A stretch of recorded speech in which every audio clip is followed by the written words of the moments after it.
नमस्कार, आप देख रहे हैं हेडलाइंस न्यूज। दिन भर की ताजा खबरों के लिए अभी सब्सक्राइब करें और साथ में बेल आइकन भी प्रेस कर ले। खबरों में आगे बढ़ने से पहले वीडियो को लाइक जरूर करें और अपने दोस्तों के साथ ज्यादा से ज्यादा शेयर करें। और आप किस राज्य शहर से न्यूज को देख रहे हैं कमेंट में जरूर लिखें।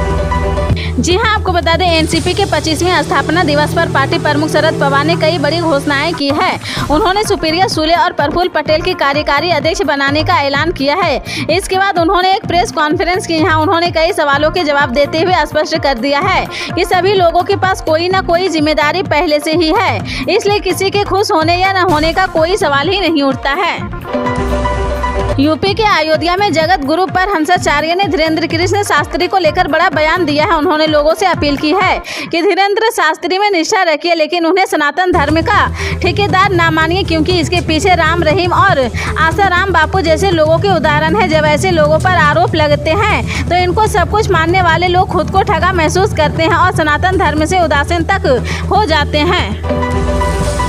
ओडिशा के बालासोर में जिस स्टेशन के पास भीषण रेल हादसा हुआ था, वहां अब कोई ट्रेन नहीं रुकेगी। इस रेल दुर्घटना की जांच कर रही सीबीआई ने लॉग बुक, रिले पैनल और उपकरण जब्त करने के बाद स्टेशन को सील कर दिया है। इसलिए कोई ट्रेन अभी बहनागा बाजार स्टेशन पर नहीं रुकेगी। रेलवे के एक अधिकारी ने शनिवार को यह जानकारी दी है। पश्चिम बंगाल में 8 जुलाई को पंचायत चुनाव होने हैं। पंचायत चुनाव के लिए नामांकन की प्रक्रिया शुरू होते ही झड़प की घटनाएं भी सामने आने लगी है। मुर्शिदाबाद जिले के डोमकल में शनिवार को नामांकन दाखिल करने को लेकर सत्ताधारी तृणमूल कांग्रेस और विपक्षी कांग्रेस लेफ्ट गठबंधन के समर्थक आमने सामने आ गए हैं। दोनों तरफ से ईंट पत्थर भी चले हैं। उत्तराखंड में बीते दिनों सामने आए लव जिहाद के मामलों में सरकार की चिंता बढ़ा दी है। बताया जा रहा है कि प्रदेश में पिछले 3 महीने में 46 से ज्यादा केस दर्ज किए गए हैं। हिमाचल प्रदेश से लगा पचवा दून, विकासनगर, उत्तरकाशी, गौचर, हरिद्वार, डोईवाला और देहरादून शहर में ऐसे मामले प्रकाश में आए हैं। अब तक अतिक्रमण से निपट रही धामी सरकार के लिए अब लव जिहाद नई चुनौती बन गई है। इसको देखते हुए शुक्रवार को सीएम पुष्कर सिंह धामी ने हाई प्रोफाइल बैठक बुलाई है। इसमें डीजीपी समेत सरकार के आला अधिकारी मौजूद रहेंगे। असम के मुख्यमंत्री और नेडा के कन्वीनर हिमंत बिस्वा शर्मा शनिवार सुबह इम्फाल पहुंचे हैं। यहाँ इम्फाल पहुंचने के बाद मणिपुर के मुख्यमंत्री एन वीरेंद्र सिंह के साथ मुलाकात की है। इस दौरान दोनों ने विभिन्न मुद्दों पर और मणिपुर की वर्तमान स्थिति पर चर्चा की है। बताया जा रहा है कि नेडा के कन्वीनर शर्मा आज सुरक्षा व्यवस्था का भी जायजा लिया है। ओडिशा के बालासोर जिले में पिछले सप्ताह हुए भीषण ट्रेन हादसे का मंजर अभी भी लोग भूल नहीं पा रहे हैं। इस हादसे में 288 लोगों ने अपनी जान गंवाई थी। वहीं 1100 से भी ज्यादा लोग घायल हुए थे। इसकी जांच की जिम्मेदारी सीबीआई को दी गई है। ट्रेन दुर्घटना की जांच कर रही सीबीआई ने लॉगबुक, जिले पैनल और अन्य उपकरण जब्त करने के बाद स्टेशन को सील कर दिया है, जिसके बाद अब इस स्टेशन पर फिलहाल कोई भी ट्रेन नहीं रुकेगी। किसानों के मसीहा के रूप में पहचाने जाने वाले दिवंगत कांग्रेस नेता राजेश पायलट की 11 जून को पुण्यतिथि है। इसी दिन हर साल दौसा के भटाना गांव में एक भव्य श्रद्धांजलि सभा का आयोजन होता है, लेकिन रविवार यानी कल होने वाली इस सभा पर हर किसी की निगाहें टिकी हुई है, क्योंकि हर कोई यह जानना चाहता है कि सचिन पायलट अभी पिता की पुण्यतिथि वाले दिन क्या अहम ऐलान करने जा रहे हैं। क्योंकि पिछले कई दिनों से प्रदेश की सियासत में सचिन पायलट के भविष्य को लेकर चर्चाओं का बाजार गर्म है। उनकी नई पार्टी बनाने की संभावित घोषणा को लेकर राजनीतिक गलियारों से लेकर सोशल मीडिया प्लेटफॉर्म तक बहस छिड़ी हुई है। हालांकि इन सभी पर पायलट ने चुप्पी साध रखी है। उधर राजधानी दिल्ली में कांग्रेस आलाकमान आश्वस्त है कि पायलट उनका साथ छोड़कर कहीं नहीं जाएंगे। ऐसे में राजस्थान के लोगों का यह जानने के लिए बेताब है कि आखिर 11 जून को सचिन क्या करने जा रहे हैं। केंद्रीय मंत्री गिरिराज सिंह के एक बयान से विवाद खड़ा हो गया है। दरअसल उन्होंने राष्ट्रपिता महात्मा गांधी के हत्यारे नाथूराम गोडसे को भारत का सपूत करार दिया है। इस पर पलटवार करते हुए राज्यसभा सदस्य कपिल सिब्बल ने पलटवार किया है। उन्होंने कहा कि इस बयान के बाद कई लोग भाजपा नेता को देश का सपूत नहीं कह सकते हैं। अभिनेत्री अदा Sharma star film the Kerala story विवादों के साथ में अच्छी कमाई कर चुकी है। यह फिल्म अपने रिलीज से पहले से ही चर्चा में थी, लेकिन अब द केरल स्टोरी को लेकर एबीपी न्यूज के लिए सी वोटर ने साप्ताहिक सर्वे किया है। सर्वे में लोगों से फिल्म को लेकर सवाल किए हैं। सी वोटर ने लोगों से सवाल पूछा कि द केरल स्टोरी 72 हुर्रे जैसी फिल्म प्रोपेगेंडा के तहत बन रही या सही तस्वीर बता रही है। इस सवाल के जवाब में लोगों ने चौंकाने वाली बात कही है। 36% लोगों ने कहा कि द केरल स्टोरी प्रोपेगेंडा के तहत बनी हुई है। 52% लोगों ने कहा कि फिल्म में जो दिखाया गया है वह सही तस्वीर है। वहीं 12% लोगों ने इसके जवाब में कहा कि उन्हें नहीं पता है।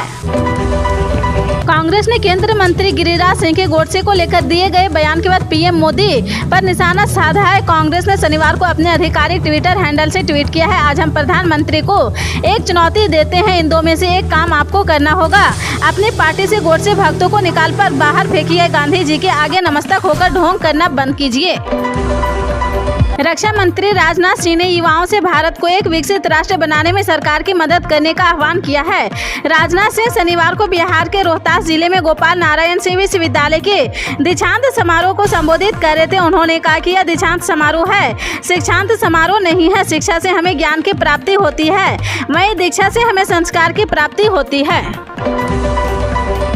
इस साल जिन 5 राज्यों में विधानसभा चुनाव होना बाकी है, उसमें दक्षिण भारत से सिर्फ एक राज्य तेलंगाना है। इस राज्य का सियासी दंगल 2 वजहों से देश के हर राजनीतिक विश्लेषकों के साथ ही आम लोगों के लिए भी बेहद महत्वपूर्ण हो सकता है। पहली वजह यह है कि बीआरएस अध्यक्ष और प्रदेश के अस्तित्व के बाद से यहाँ के मुख्यमंत्री पद की जिम्मेदारी संभाले के चंद्रशेखर राव के लिए यह पहला मौका होगा जब किसी विरोधी दल की ओर से दमदार चुनौती मिलने की संभावना है। दूसरी वजह यह है कि कर्नाटक में करारी हार के बाद दक्षिण भारत के 5 बड़े राज्यों में सिर्फ तेलंगाना ही एकमात्र राज्य है जहां बीजेपी की सियासी उम्मीदवारों को आकार मिल सकता है। बीजेपी सांसद ब्रजेश भूषण शरण सिंह के खिलाफ प्रदर्शन कर रहे पहलवानों ने समझौता करने के लिए दबाव बनाए जाने का आरोप लगाया है। ओलंपिक पदक विजेता साक्षी मलिक ने शनिवार को दावा किया कि भारतीय कुश्ती महासंघ के अध्यक्ष ब्रजेश भूषण शरण सिंह पर यौन उत्पीड़न का आरोप लगाने वाले 7 महिला पहलवानों में से एक नाबालिग ने दबाव में अपना बयान बदल दिया है। जातीय हिंसा से जूझ रहे उत्तर पूर्वी राज्य मणिपुर में शांति के लिए केंद्र सरकार लगातार कोशिश कर रही। केंद्र सरकार ने अब तनाव को कम करने के लिए अहम कदम उठाया है। गृह मंत्रालय ने बताया कि राज्य के राज्यपाल की अध्यक्षता में एक शांति समिति का गठन किया गया है। राजस्थान के पंजीकृत मदरसों में अब छात्र 12वां कक्षा तक तालीम हासिल कर सकेंगे। राजस्थान मदरसा बोर्ड की ओर से इस संबंध में एक प्रस्ताव राज्य सरकार को भेजा गया है। इस प्रस्ताव में अध्ययनरत छात्रों को 12वीं क्लास तक तालीम देने की अनुमति मांगी गई है। मौजूदा हाल में पंजीकृत मदरसों में छात्रों को केवल 8 कक्षा तक ही तालीम दी जाती थी। उसके बाद छात्रों को आगे की तालीम हासिल करने के लिए किसी अन्य सरकारी या निजी स्कूल का रुख करना पड़ता था। हरियाणा में गठबंधन सरकार चला रही भारतीय जनता पार्टी और जननायक जनता पार्टी के बीच मतभेद दिन ब दिन बढ़ते दिख रहे हैं। अटकलें लगाई जा रही कि हरियाणा में दोनों दलों के बीच मनमुटाव खत्म नहीं हुआ तो जल्दी यह गठबंधन टूट सकता है। हालांकि राज्य के मुख्यमंत्री मनोहर लाल खट्टर ने इन अटकलों को सिरे से खारिज करते हुए कहा कि कहीं कोई समस्या नहीं है और दोनों दल मिलकर सरकार चला रहे हैं। राजनीति में कोई सगा नहीं होता और ना कोई अस्थायी दुश्मन। भारत जैसे देश में जहां लोकतंत्र बहुत हद तक चुनाव तक सीमित है, वहीं सारी नीतियां चुनावी समीकरण के आधार पर ही बनाई जाती है। इसी हकीकत के बीच केंद्र की सत्ता में बैठी बीजेपी के सामने यक्ष प्रश्न खड़ा हो गया कि क्या वह धरने पर बैठे पहलवानों को नजरअंदाज करके जाटों को नाराज कर रही है, और अगर जाट नाराज तो चुनाव पर क्या असर पड़ेगा। जाट समुदाय खासकर हरियाणा, पश्चिम उत्तर प्रदेश, राजस्थान के कुछ इलाकों और थोड़े बहुत राष्ट्र राजधानी दिल्ली में दबदबा रखे हैं। सोने की कीमत पिछले कुछ समय से एक रेंज में बनी हुई है, इसमें ज्यादा उतार चढ़ाव देखने को नहीं मिल रहा। अभी इसकी कीमत 60,000 रुपये प्रति 10 ग्राम के मनोवैज्ञानिक स्तर से नीचे बनी हुई है। पिछले महीने इसमें काफी तेजी आई थी, लेकिन उसके बाद से यह लगातार दबाव में बना हुआ है। नए फाइनेंशियल ईयर के पहले 2 महीने में इसकी कीमत में काफी तेजी आई थी और मई की शुरुआत में तो यह 61,800 रुपये तक चला गया था। लेकिन उसके बाद अमेरिकी डॉलर के मजबूत होने पर अमेरिका में डेट सेलिंग से जुड़ी चिंताओं और ट्रेडर्स द्वारा प्रॉफिट बुकिंग की वजह से इसमें करीब 2,500 रुपये तक की गिरावट आई है। यूक्रेन पर कब्जा करने के इरादे से रूस के राष्ट्रपति व्लादिमीर पुतिन के आदेश पर रूसी आर्मी ने पिछले साल 24 फरवरी को यूक्रेन में घुसपैठ करते हुए हमला कर दिया है। पुतिन के प्लान के अनुसार वह कुछ ही दिन में यूक्रेन पर कब्जा कर लेना चाहते थे। इस युद्ध को चलते हुए 1 साल से भी ज्यादा समय हो चुका है। 15 महीने से भी ज्यादा समय से चले इस युद्ध में अब तक यूक्रेन के लाखों मासूम लोगों की जान जा चुकी है। पेट्रोलियम मंत्री हरदीप सिंह पुरी ने शनिवार को कहा कि अगर अंतर्राष्ट्रीय बाजार में कच्चे तेल की कीमतें स्थिर रहती है तो तेल कंपनियां पेट्रोल और डीजल की कीमतें घटाने पर विचार करने की स्थिति में होगी। केंद्रीय मंत्री ने कहा कि तेल कंपनियों के आगामी तिमाही नतीजे अच्छे होंगे। केंद्र सरकार की योजना प्रधानमंत्री किसान सम्मान निधि योजना से जुड़ा एक बड़ा अपडेट लेकर आए हैं। बता दें कि इसकी 14वीं किस्त जारी होने हैं, जिससे किसान भाइयों को बड़ी बेसब्री से इंतजार है। इस योजना के तहत 13वीं किस्तों की रकम किसानों के खाते में ट्रांसफर की जा चुकी है।